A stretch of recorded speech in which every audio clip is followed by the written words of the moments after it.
un contacto dentro que pueda entrar en el ordenador a verlo, no te puedes asegurar. O porque les interesaba contar más alumnos de los que tenían. En otros países sí, ¿eh? Ojo, en Alemania te quitan al niño.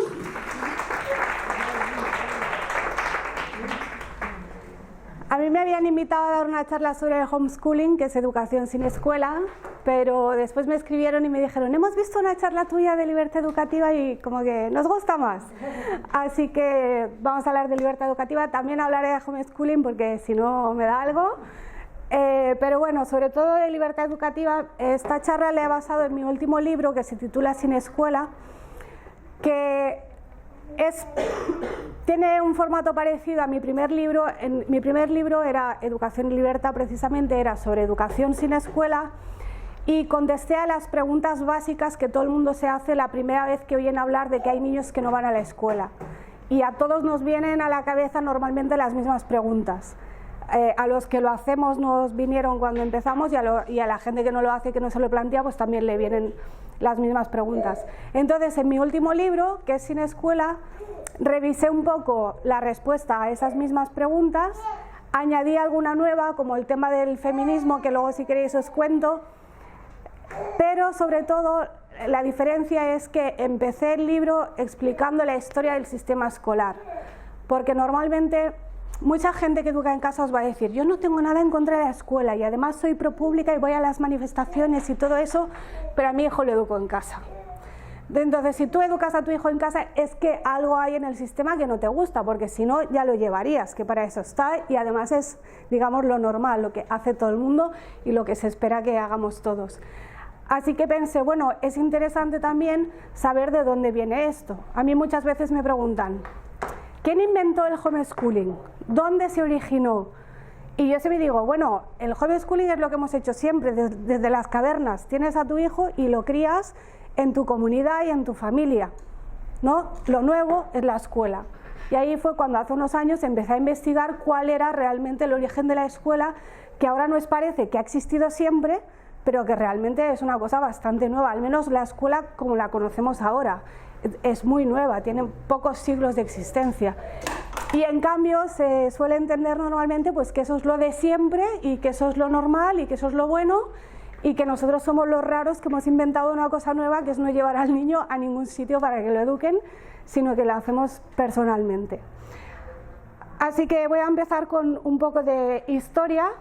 El libro Sin escuela empieza con esta cita: quien desconoce la historia no sabe nada. Es como una hoja que no sabe que forma parte de un árbol. Yo cuando leí esta cita pensé, esto es lo que nos pasa a nosotros. Es que estamos aquí debatiendo sobre la reforma del sistema escolar, sobre si vamos al cole o no vamos al cole, y no sabemos realmente de dónde empezó todo y cómo empezó todo y por qué sigue existiendo y por qué se mantiene. El origen del sistema escolar, si preguntáis casi cualquiera os dirá, está en Prusia. En el año 1717 se crearon las primeras escuelas obligatorias en Prusia para que la gente pudiera aprender a leer y así leer la Biblia por sí mismos y no tener que depender de la interpretación que otra persona hiciera. En realidad el origen es más antiguo, es en Esparta, que es una sociedad que practicaba la eugenesia y la pederastia y que tenían un sistema escolar que era obligatorio. El que no iba se consideraba un ciudadano inferior, era como que no era menos persona, y en cambio alguien que no fuera ciudadano podía conseguir serlo si conseguía entrar en el sistema escolar. Era colectivo, se agrupaba a los niños por edades y se consideraba que toda la sociedad tenía el deber de educar a todos los niños.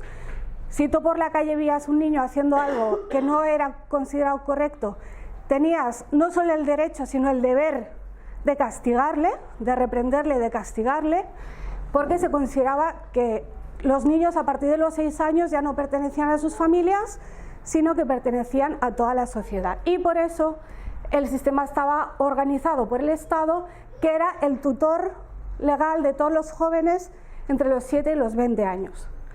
Los principios, no extrañará a nadie, que eran el rigor y la disciplina. Ver que este es el origen del sistema a mí me preocupa un poco, porque luego tampoco es que mejorase mucho. Platón escribió bastante sobre educación, en las leyes sobre todo, en la República algo, en las leyes sobre todo. Consideraba también, como los espartanos, que la educación era un bien social, que el niño debería separarse de la familia, consideraba que la influencia de las madres y de las nodrizas era perjudicial para el niño y sabía que la educación servía para modificar la personalidad para siempre, que cualquier enseñanza que se te diera te cambiaba para siempre y que por tanto eso tenía mucho poder a la hora de moldear una sociedad. Y estas son las bases filosóficas del sistema que todavía a día de hoy tenemos, que puede usarse para bien, pero también puede usarse para mal. Aquí ya más adelante sí que llegamos a lo de Prusia, que es lo que todos más o menos conocemos como el origen del sistema escolar. Su base filosófica era anterior, era la de Martín Lutero, y aquí sí parece que tenía un objetivo muy loable, que era precisamente el que comentaba antes, que la gente aprendiera a leer para poder leer la Biblia ellos directamente y no depender de la interpretación que otra persona hiciera y que podía ser tergiversada por intereses X.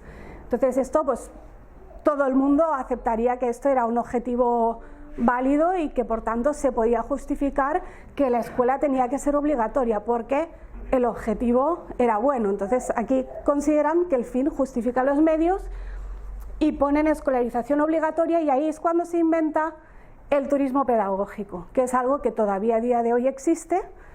En el siglo XVIII los estados enviaban gente a Prusia a ver cómo era el sistema, y ahora ¿qué hacemos?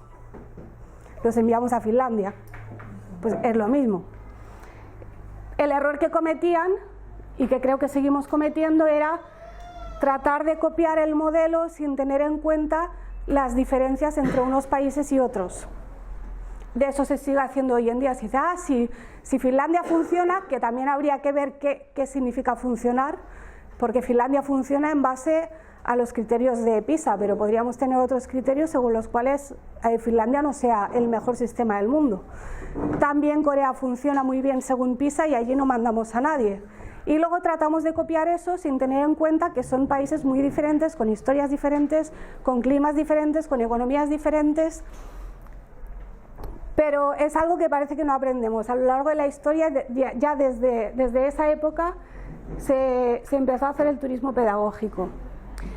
Y la otra influencia brillante del sistema es Fichte en el siglo XIX, que recogiendo otra vez la idea de Platón de que la educación te modifica la personalidad, se dio cuenta de que eso para el proceso de construcción nacional de cuando se unificó Alemania, que eso les servía para formar ciudadanos que estuvieran dispuestos a darlo todo por su país y que básicamente ese era el objetivo de la educación. Realmente funciona, pero claro, volvemos a si el fin justifica los medios, y en este caso a lo mejor ni siquiera el fin era del todo loable. En el siglo XIX, ya desde que las escuelas empezaron a ser obligatorias, primero en Prusia y después por imitación en otros países, el principio que regía era el de democratización. Se pretendía que la escuela fuese universal para todos, pública, gratuita y laica. Luego, el cómo se aplicó todo eso varió mucho en los diferentes países, pero sobre todo, para mí el error fue el que se aplicó la escuela comprensiva como un modelo único, con la idea de que la igualdad era muy importante, se aplicaba el mismo modelo a todos, que eso es algo que se ha hecho hasta ayer o hasta hoy, y que precisamente es lo que destruye lo que la educación creo que debería ser, que es absolutamente personalizada, que somos todos diferentes, que tenemos capacidades diferentes, intereses diferentes y que vamos a hacer cosas diferentes en la vida, que un solo modelo no puede servir para todos. Después se constata que no está funcionando tan bien como pensaban y salen teorías reformistas, que es donde estamos hoy en día otra vez. Estamos en ese bucle otra vez, hemos visto que no funciona bien y estamos con las teorías reformistas de qué es lo que deberíamos cambiar. Nadie se plantea que lo que hay que cambiar es el modelo entero. La gente plantea pequeñas reformas, parches. La diferencia es que en los años 70, además de las teorías reformistas, surgieron las teorías de la desescolarización. Y ahí ya se dio una vuelta de tuerca más. Ya no solo estaban los pedagogos y los intelectuales y cualquiera, porque ya cualquiera opina sobre educación y está muy bien, no solo estaban los que decían si había que cambiar horarios, ratios, modelos pedagógicos, etcétera, sino que salió gente que decía no, es que hay que desmontar las escuelas y hay que montar otro sistema o no montar ningún sistema. Y esto dio un poquito que pensar, pero la verdad es que después todo siguió bastante igual. Después volveré a las teorías de la desescolarización, pero antes hay otra teoría muy interesante que es la teoría de las crisis económicas. Esta teoría la desarrolló Daniel Quinn, que es un novelista del siglo XX, todavía vive, es autor de la novela Ismael, que después se hizo una película que se titula Instinct, a lo mejor la habéis visto.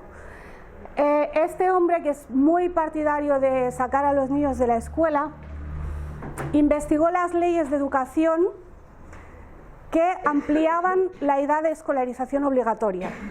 O sea, él no cogió todas las leyes, sino solo aquellas en las que se establecían más años de escolarización obligatoria. Y se dio cuenta de que todas coincidían con crisis. Que en la sociedad agraria había, en Estados Unidos, entre 4 y 6 cursos obligatorios.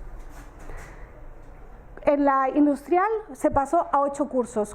Claro, cuando pasas de la agraria a la industrial, ahí tienes una crisis, porque estás cambiando el modelo. ¿Qué hicieron? Como ya no hacía falta tanta gente trabajando en el campo, había que hacer algo con esas personas. Lo fácil, las convencemos de que necesitan formarse y de que necesitan estar más años en la escuela. Entonces van a estar 8 años. Y luego llega la Gran Depresión. Ahí me equivoqué y le puse depresión. El crack del 29 y todo eso. ¿Qué pasó? Lo mismo. No hay trabajo para todos, nos sobra gente. ¿Qué hacemos con esa gente? Que se formen, necesitamos gente más formada. Y claro, además te lo dicen así, necesitamos gente más formada para acabar con la crisis. Y piensas, pues suena lógico, ¿no? ¿Y qué hacen? Ponen 12 cursos. Y ya, como todo esto, aquí se ve, parece muy rápido, pero realmente pasan muchos años, pasan siglos. Con lo cual uno se acostumbra a que 6 cursos es lo normal. Con lo cual, cuando te ponen 8, bueno, pues será que es bueno para nosotros. Unas décadas después ya te has acostumbrado a que 8 es lo normal. Y cuando te plantean 12 no te parece que sea tanto. Y ya no te acuerdas de cuando solo eran 3, ni mucho menos de cuando no era obligatorio.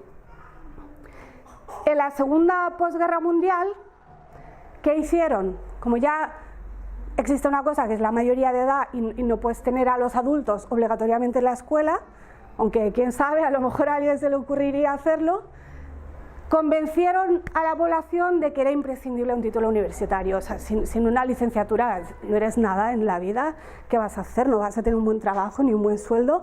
Tú te lo crees y allá que te vas a la universidad y después a sacarte los másters y todo lo que haga falta, con lo cual te tiras hasta los 30 años dentro del sistema y ya ni siquiera hace falta que te obliguen porque ya vas solito, porque ya te han convencido de que es bueno para ti.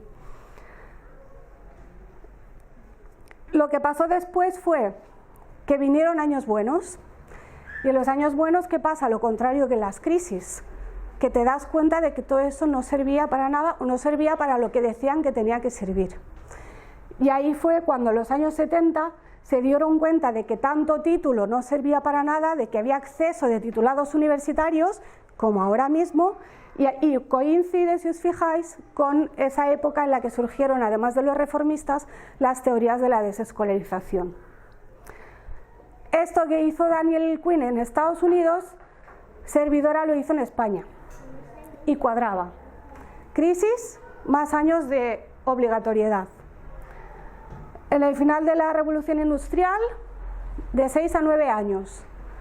En el 45, posguerra mundial, hasta 12 años. Es la edad, no son años de escolarización.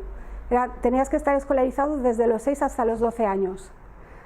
En el 70, con la crisis del petróleo, hubo 2 leyes, una fue hasta 13 y la otra fue hasta 14, pero bueno, ahí vamos también ampliando. Esta ya es la de 14, la EGB, ¿no?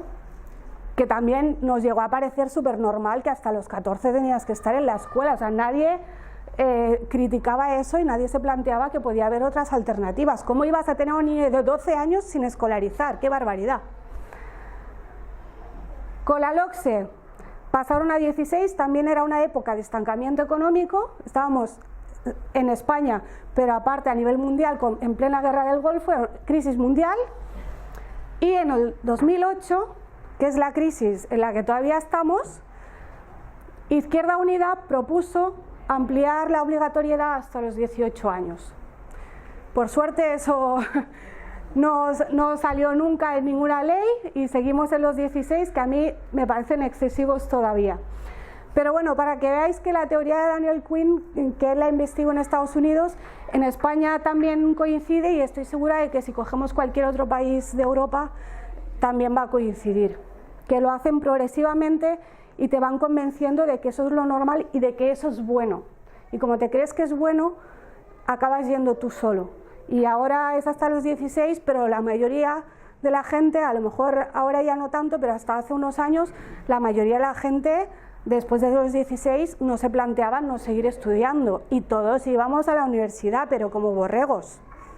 ¿Y luego para qué? Para darnos cuenta otra vez de que el título a lo mejor no servía para tanto como nos habían contado. Vuelvo a los años 70 porque fueron como el impasse.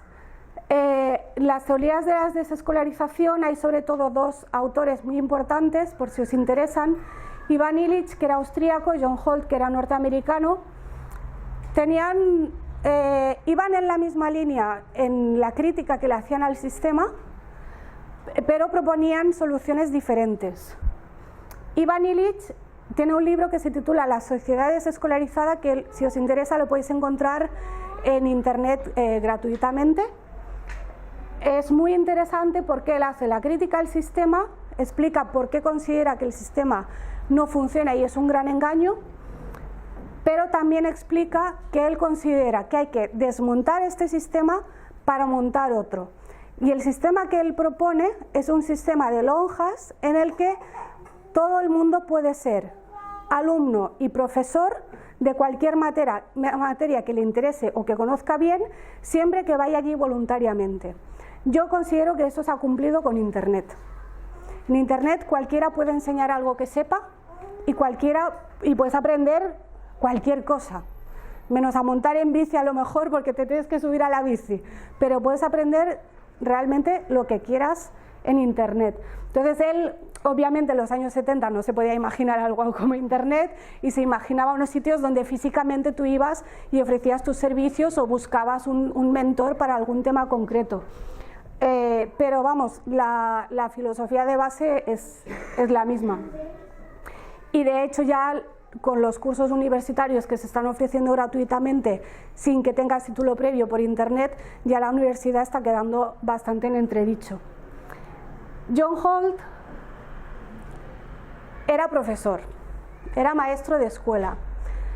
En sus libros él utiliza siempre, a lo largo de todo el libro, ejemplos reales que él ha vivido como profesor de matemáticas y de lengua. Y él te muestra, para que se vea que no es solo una teoría que él se ha sacado de la manga y que no es solo criticar por criticar o criticar la base filosófica de la escuela o algo así, él te pone ejemplos reales y te dice: a este niño le intenté enseñar esto de esta manera y me di cuenta de que por más que yo intentara enseñar, él no aprendía, de que no le llegaba, no había comunicación.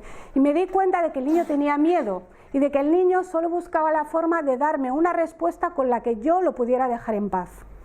Y te va poniendo ejemplos y te los explica. Yo ahora no me voy a acordar de los ejemplos concretos, pero te dice: cuando le intentaba enseñar esta operación matemática de esta manera, pasó esto.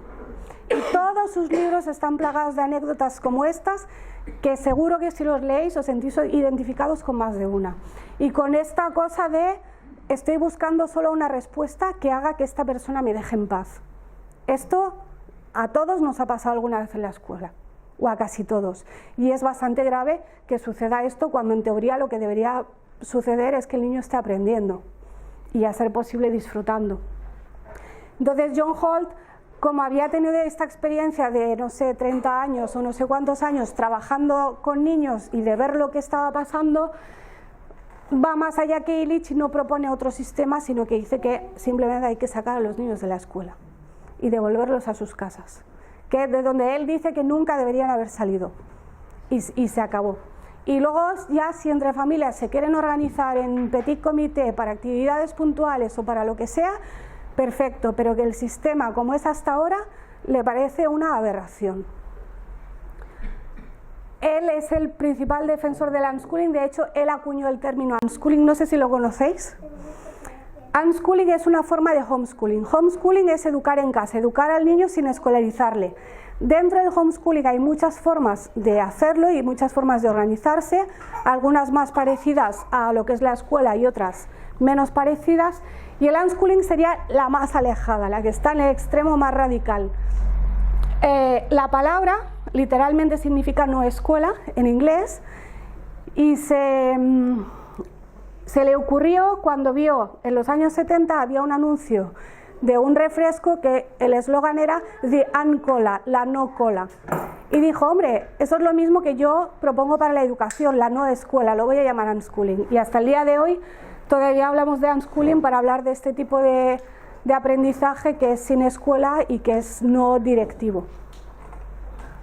Luego hay otro autor que todavía vive, que es John Taylor Gatto. Si os interesa también es muy interesante leer sus libros porque también hace una crítica al sistema. Fue profesor durante 30 años y le dieron el premio al mejor profesor del año, tanto de la ciudad de Nueva York como del estado de Nueva York en 3 ocasiones, y en una de estas hizo un discurso que fue su discurso de renuncia a su trabajo.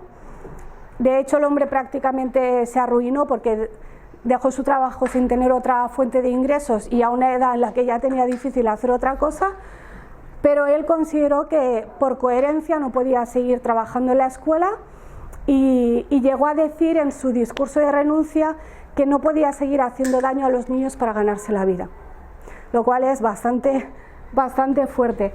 Él cuenta anécdotas de lo que él hacía cuando él trabajaba en escuelas de Nueva York y trabajó a la vez en una escuela del Bronx, que era lo más marginal, y en una escuela de clase alta, de niños de familias de clase alta. Y se dio cuenta de que, a pesar de todas las diferencias, los niños eran iguales. Y aprendían igual y tenían las mismas inquietudes y los mismos intereses. Dijo, bueno, pues si los niños son iguales, algo estamos haciendo muy mal con ellos. Y empezó a dedicarse primero a conocer a cada niño, cosa que hoy en día muy pocos profesores se toman el tiempo de hacer, a lo mejor porque saben que van a estar allí unos meses y luego se van a ir, o por el motivo que sea, pero él se tomó la molestia de conocer a cada niño y de ver qué era lo que interesaba a cada niño, qué le movía, porque solo así le podía llegar, si no le iba a pasar como a John Holt, que John Holt siempre dice, yo intentaba enseñar pero el niño no aprendía porque el mensaje no llegaba, no había comunicación. Y a Gatto le pasaba lo mismo y vio que la forma era conocer al niño, qué le gusta a este niño, qué le mueve, para qué cosas siempre está dispuesto. Y entonces empezó a darles a cada uno tareas personalizadas. Pone un ejemplo de una niña que le encantaba la natación, ella solo quería nadar, estaría 8 horas al día en la piscina si la hubieran dejado, pero no la dejaban porque tenía que ir al cole. Pues le mandó una tarea que si lo hubiera hecho hoy en día, John Gatto se lo habrían llevado detenido, porque le dijo a la niña, mira, en Nueva York hay no sé cuántas piscinas públicas, las vas a ir a visitar todas y vas a recopilar estos datos de cada una de las piscinas y luego vas a hacer una tabla comparativa, y eran, no sé si eran 700 o 800 piscinas, y la niña en horario escolar se iba por Nueva York de piscina en piscina a ver los metros, las instalaciones, los grados del agua, el número de usuarios y todos los datos que entre ella y Gatto habían decidido que iban a recopilar. Y luego cogió toda esa información, hizo una tabla comparativa y llegó a tal punto que se enteró una editorial y le quiso comprar esos datos para publicar un libro. Y ella se negó porque era su proyecto personal. Pero vamos, esto hoy en día me parece impensable, que un profesor pueda mandar a un niño fuera de la escuela para hacer algo que le interesa y con la que está aprendiendo, ¿cómo le llamarían ahora? Conocimiento del medio, matemáticas, lengua, bueno, y mil cosas más. Pero de una manera que la niña lo hacía con gusto, que es a lo que todos deberíamos aspirar. Pues él tiene un montón de anécdotas así. Tiene otra en que cogió a toda una clase de chavales de 14 años, que él dice que parecían algo mayores, y los quiso llevar a visitar sitios públicos, edificios públicos, como el ayuntamiento y cosas así. Pero para poder ir como grupo escolar necesitaba tener X profesores por tantos niños, ¿no? Entonces, como él estaba solo y sabía que ningún compañero iba a ir con él a hacer algo así, cogió a 2 de sus estudiantes, de los que parecían mayores, les vistió y les enseñó a comportarse como si fueran profesores. Y se fue con ellos y entró en todos los edificios públicos. La lección era de cómo tú te comportes, esa reacción vas a recibir del otro. Tú puedes ir como, tengo 13 años y paso de todo y todo me da igual y solo quiero estar en casa leyendo cómics, o tú puedes ir y decir, no, yo soy un profesor y se me abren las puertas. Y se te abren realmente. Eso es una gran lección, no estará en el currículum, pero es maravilloso lo que les enseñó. Claro, hoy en día este hombre no estaría incapacitado para dar clase, al menos en España. Pero son ejemplos muy interesantes de cómo incluso dentro de la escuela se podrían hacer las cosas de una manera muy diferente a como se suelen hacer habitualmente. Damos un saltito hasta el 78 porque llegamos a nuestra Constitución maravillosa que dice que reconoce la libertad de enseñanza. Eso es lo que pone arriba, es lo que dice el artículo. Y lo que pone abajo es cómo se interpreta esa libertad de enseñanza. Y aquí viene lo grave. La libertad de enseñanza en casi cualquier otro país se reconoce como lo que dice la Declaración Universal de los Derechos Humanos, que los padres son quienes tienen el primer derecho a decidir qué educación han de recibir sus hijos. En España esto no es así. En España puedes crear centros docentes, pero cumpliendo todos los requisitos que te pide la ley. Son tantos y son tan estrictos que al final, si quieres crear una escuela un poco diferente, no puedes. Y por eso hay tantas escuelas libres que son privadas y que muchas son ilegales, porque es imposible cumplir la ley. Por más que quede muy bonito decir, tienes libertad para crear el centro docente que tú quieras. Luego, a la hora de la verdad, no es cierto. Tienes el segundo punto de libertad de enseñanza, es la libre elección de centro para tus hijos. Pero eso también es mentira, porque se dice textualmente en la ley que es una posibilidad, que nadie te va a garantizar que puedas elegir el centro que tú quieras. A lo mejor tendrás suerte y lo podrás elegir, pero es solo una posibilidad. Para mí una posibilidad ya no entra en la categoría de libertad. Y la libertad de cátedra, que sí está muy bien, pero solo se aplica en la práctica en la universidad. En primaria, si conocéis a alguien que está aplicando libertad de cátedra, contármelo, que me interesa para la próxima charla. Y así llegamos al homeschooling y a cómo estamos en España, que antes nos amparábamos en la libertad de enseñanza y en la Constitución, pero ahora tenemos una ley de educación, ahora desde hace ya unos años, que establece la escolarización obligatoria, y tenemos una sentencia del Tribunal Constitucional que interpreta el concepto de escolarización como escolarización presencial en un centro homologado por el Estado. O sea, homologado y presencial. Por tanto, ni centros no homologados, ni centros que sean a distancia o que sean online, que hoy en día hay una variedad increíble y una oferta buenísima. Desde que salió esta sentencia, claro, ya todas esas opciones no existen. En muchos otros países se sigue reconociendo que dentro de la libertad de enseñanza está tu libertad de no escolarizar, pero nosotros estamos pues ahora mismo como los prusianos y tenemos que escolarizar obligatoriamente en un centro homologado y presencial. En otros países consideran, aunque tienen leyes que también obligan a escolarizar, pero los tribunales interpretan que si tú no llevas al niño a una escuela, estás escolarizando en tu casa, porque le estás educando. Esa es una diferencia que parece simple, pero en la práctica hay una diferencia abismal de lo que puedes o no puedes hacer. Entonces, ¿por qué lo hacemos? Lamentablemente la mayoría de la gente que lo hace en España lo hace porque le ha ido mal en el colegio. Y eso es algo que debería darnos que pensar. Que muchos padres que educamos en casa primero hemos escolarizado, hemos sido de las APAs, hemos sido delegados de curso, hemos sido los más implicados y al final por un motivo o por otro hemos tenido que sacar a nuestro hijo porque ese colegio no nos daba lo que necesitábamos para el niño.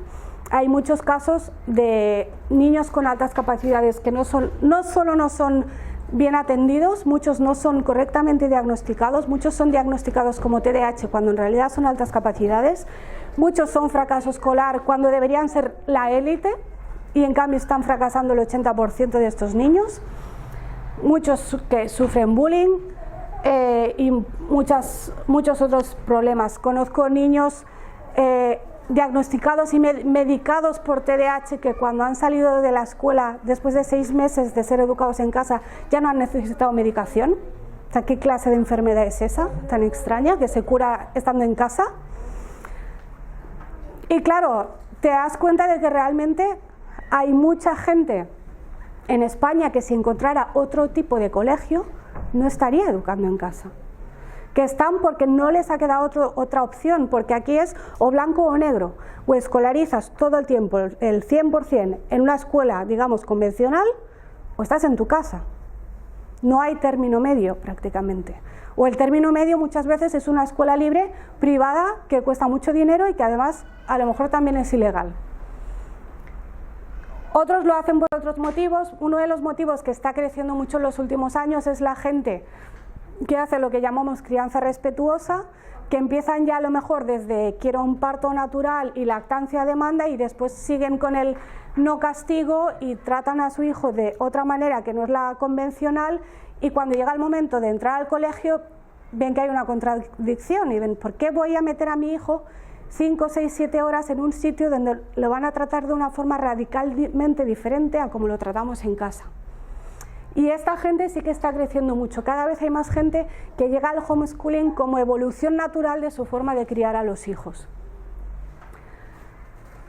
Y los otros motivos que podemos mencionar en España la verdad es que son mínimos. En otros países, por ejemplo, mucha gente lo hace por motivos religiosos. Y de hecho en España es legal hacerlo por motivos religiosos. A menos que seas católico, entonces tienes muchas escuelas católicas y ya no te sirve como excusa, pero si tienes otras religiones sí es legal hacerlo, lo cual también es bastante injusto, que sea el único motivo que te admiten. ¿Cómo? Cualquiera que no tengas en la escuela. Por ejemplo, si eres musulmán, podrías hacerlo a menos que estés en una de las 4 comunidades que dentro de la escuela pública ofrecen religión musulmana. Si eres judío, si eres, o no sé, religiones minoritarias que a lo mejor yo ni conozco. No, porque la escuela ya se supone que es laica. Bueno. Si mi hijo no está bautizado, no está dentro de la religión católica, ¿puedo alegar ese motivo o no? ¿Cómo? No, pero ¿cuál sería el motivo? No, porque sería que eres ateo y ya tienes la escuela laica. Supuestamente. Ah, vale. Tiene que estar. Pero si estás en otra religión que no tengas dentro de la escuela, entonces sí, se admite. Pero vamos, que no conozco ningún caso que lo hayan hecho realmente. ¿Vale? Existe la posibilidad, pero no es algo común en España. En otros países sí es mucho más común.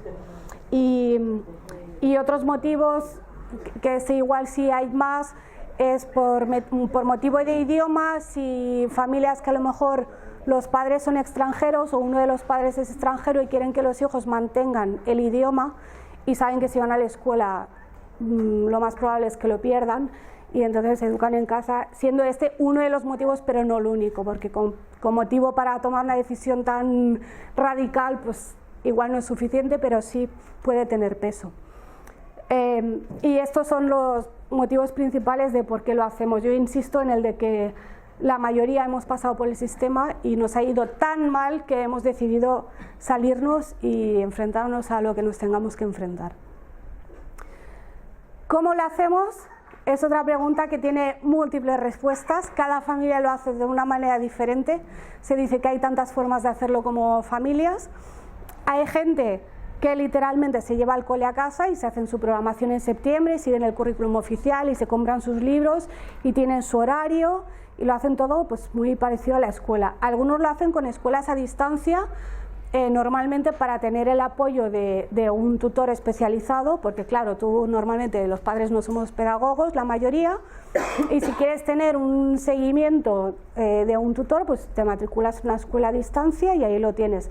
Eso también te puede servir para sacarte un título en otro país y luego convalidarlo por el español. Luego entramos en el tema de los títulos. La mayoría de la gente yo diría que son lo que llamamos homeschoolers eclécticos, que cogen un poco de aquí y un poco de allá. Tú tienes tu rutina, pero ni tan estricta como el que se lleva el cole a casa, ni como el que sigue un currículum, sino que vas haciendo en función de lo que en cada momento te parezca más interesante. Y en el otro extremo, esto es resumiendo mucho porque aquí dentro hay muchos matices. Y luego depende pues de dónde vivas, si vives en un sitio donde hay muchas familias educando en casa o donde prácticamente estás tú solo, si estás en un entorno urbano o rural, si tienes muchos hijos o pocos y de las edades que los tengas, la formación que tú tengas también influye y bueno, muchísimas otras cosas. Y en el otro extremo está el unschooling, aquel de John Hall de la no escuela, que es nada directivo y que es no separar el tiempo del aprendizaje del resto de la vida. Es decir, a mí cuando me preguntan ¿cuánto tiempo le dedicas a la educación de tu hijo?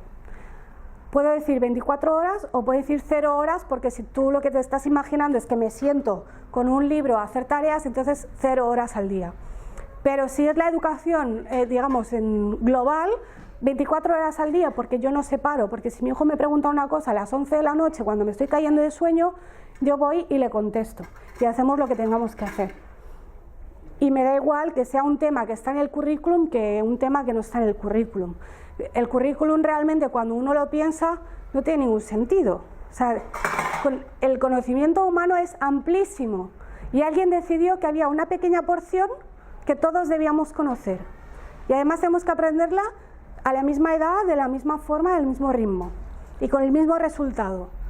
Cuando hay muchísimo... A mí a veces me dicen, pero ¿tu hijo tendrá alguna laguna? Bueno, si coges el currículum, también el currículum tiene muchas lagunas. Muchas cosas, que seguro que vosotros sabéis muchas cosas que no estaban en el currículum y que las aprendisteis de pequeño. Y que a lo mejor han sido más útiles que las que sí estaban en el currículum.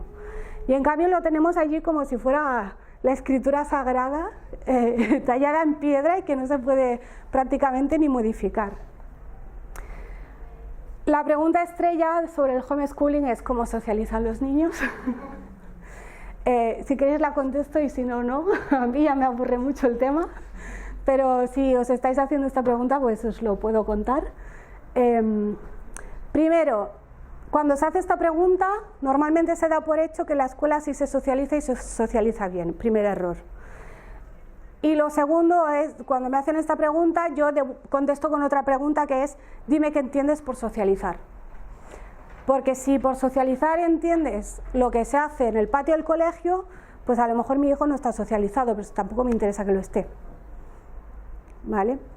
Para mí socializar es algo mucho más amplio que desde luego no se puede hacer en un entorno artificial como es el colegio. Socializar es aprender a comportarte en sociedad y aprendes a socializar cuando, por ejemplo, nosotros llevamos a los niños a todas partes y ven que no tratamos igual al vecino que al del banco, que a un señor que no conocemos y nos pregunta la hora. Y eso es socializar, saber en cada momento y con cada persona cómo te tienes que comportar. Si por socializar entendemos tener amigos, pues sí tienen amigos. De hecho, el otro día fue la primera vez que lamenté que no me hicieran esta pregunta. Estaba en una tertulia en la tele y había 2 niños que están en 2 colegios que están aplicando pedagogías, digamos, diferentes. Había una niña de una escuela Waldorf, bueno, una niña, que me perdone, que creo que tiene 14 años, y había un alumno de una de las escuelas jesuitas de Barcelona que están ahora con la reforma esta que ha sonado tanto. Y a los 2 les dijeron, bueno, a lo mejor tú no puedes comparar tu colegio con otros colegios, pero seguro que tienes amigos que van a colegios diferentes. ¿Cómo ves esa diferencia o qué te dicen tus amigos? Y yo pensé, Y después me va a preguntar a mí que si mi hijo no tiene amigos. Está dando por hecho que si tú vas a un colegio puedes tener amigos de otro colegio que obviamente no has conocido en tu colegio, pero que si no vas a la escuela no puedes conocer niños en ningún sitio, porque claro, estás encadenado en el sótano de tu casa, y entonces ¿cómo vas a tener amigos? Pero claro, no me lo pregunto. Y le habría dicho esto, que amigos se pueden hacer en muchos sitios. La cuestión es que cuando educamos en casa, lo de en casa es solo para significar que no estamos en la escuela, pero no es que estemos físicamente en casa todo el día. Algunos días sí, y sientan muy bien, pero no es que no salgas, no es que no tengas relaciones, tienes vecinos, tienes familia, tienes a los hijos de los amigos. Muchos niños unschoolers van a actividades, digamos, extraescolares, y van a sus clases de música, a su equipo de fútbol, a sus Boy Scouts y a lo que sea que vayan. Y tenemos grupos de homeschoolers también. Entonces tienes una variedad de amigos en cuanto a edades y en cuanto a características y a intereses que en el cole nunca lo vas a tener, porque en el cole estás con los mismos 20 niños a lo mejor durante 10 años, que ni siquiera los has elegido. Una parte muy importante de la socialización es elegir con quién me relaciono y de qué manera y en qué grado me relaciono con cada uno. A lo mejor no podré conseguir no relacionarme nunca contigo, que no te soporto porque justo, yo qué sé, eres mi cuñada o trabajas conmigo, pero sí puedo elegir mantener una cierta distancia. En el colegio, como te lleves mal con alguien, te sientan con ese. Te sientan con ese y te ponen a jugar con ese. Y a pedirle perdón y a decirle que es tu amigo, cuando es todo mentira. Y eso para mí no es socializar, eso para mí es un chantaje como unas casas. Y la otra pregunta estrella es ¿cómo se titulan? Aquí la primera respuesta es, realmente a mucha gente no le interesa tanto el título. A mí no me preocupa tanto el título. Ya hemos visto que antes se habían dado cuenta de que no eran tan importantes como se decía. De todos modos, hay formas de titularse. Obviamente sería mucho más fácil si esto estuviera plenamente reconocido por la ley. Si queréis, luego entro en el detalle de cómo se pueden titular. ¿Cómo se pueden titular ahora? Porque ya a veces he dado esta charla a mamás de niños de 2 años y me han preguntado, ¿y cómo va a hacer mi hijo para ir a la universidad? Pues que habrán cambiado la ley 4 veces para entonces, así que no lo sé. Te puedo decir cómo lo haría si ahora tuviera 16 o 18 años, pero eso es ahora, y eso cualquier día te cambian la ley y te cambia todo el sistema. Y luego la otra cosa que se nos suele decir es, bueno, pero tiene que aprender a hacer exámenes, porque claro, luego no vas a ver. No, bueno, todos cuando hemos necesitado el coche hemos ido a la autoescuela sin haber practicado antes los tipo test famosos de la autoescuela y nos lo hemos sacado sin ningún problema, y porque además ya tienes una edad en la que ya tienes madurez suficiente para saber dónde te estás metiendo y para qué estás yendo. Con el título de la ESO o para acceder a la universidad es lo mismo, no hace falta que estés practicando desde los 5 años cómo se hacen los exámenes. Para eso, ponlo a hacer la declaración de la renta, que también lo va a necesitar, y que empiece a practicar, ¿no?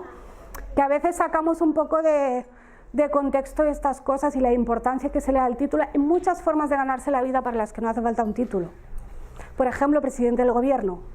1, 2, 3, responda otra vez. Hay muchas formas. Y muchos niños que son educados en casa luego son emprendedores, y muchos son artistas. Hay un chaval educado en casa en España que ahora tendrá 30 o 40 años ya, que es empresario de circo. Él se montó un circo porque era lo que le gustaba. No necesita un título para eso, porque no ha necesitado que nadie le contrate. Si quieres ser funcionario, bueno, a lo mejor sí, tendrás que pasar por el aro unas cuantas veces. Pero hay muchas otras cosas que se pueden hacer.